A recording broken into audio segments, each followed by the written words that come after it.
Assalamualaikum dan selamat Hari Raya. Sekarang kita berada di Parit Sidik Semerah, Batu Pahat, Johor. Rumah ni berkeluasan 980 kaki persegi, mempunyai 3 bilik dan juga 1 bilik air. Jom kita masuk ke rumah. Okey. Assalamualaikum. Assalamualaikum. So, sekarang kita berada di ruang tamu. Nampak tak ruang tamu ni agak besar? Sebab apa? Sebab ruang tamu ni bercantum dengan ruang makan. Kat sini boleh letakkan meja makan.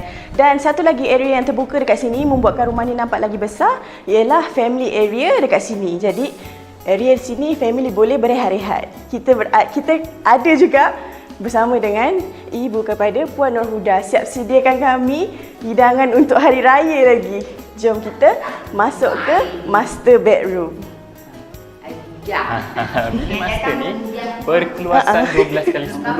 Memang cukup luas untuk kita letakkan satu katil queen dan juga satu almari yang besar dekat sini. So kita pergi ke bilik yang kedua dan juga yang ketiga. Okey, untuk bilik ini saiznya sama sahaja, iaitu berkeluasan 9x10. Ini adalah sesuai untuk bilik anak-anak ataupun kita nak letakkan untuk tetamu juga boleh dekat sini. Okey, ataupun bilik belajar untuk anak-anak. Dan kita pergi ke bilik air yang pertama, yang memang satu-satunya ada dekat dalam rumah ni, yang memang cukup luas, berkeluasan 5x10.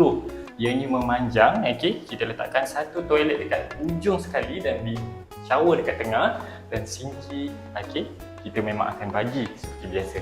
Jom kita pergi ke ruang dapur. Ruang yang terakhir dalam rumah ni ialah ruang dapur. So macam biasa, Planet akan bagi tabletop 8 kaki secara percuma dan juga sinki 2 bowl.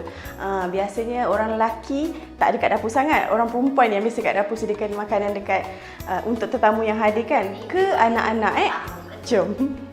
Apa pendapat korang tentang rumah Puan Nurhuda ni? Jika anda berminat untuk package yang seperti ini, anda boleh kontak kami ataupun boleh singgah ke ofis kami di Parit Raja Johor. Atau ada satu lagi ofis dekat Bandar Bukit Mahkota, Bangi, Selangor.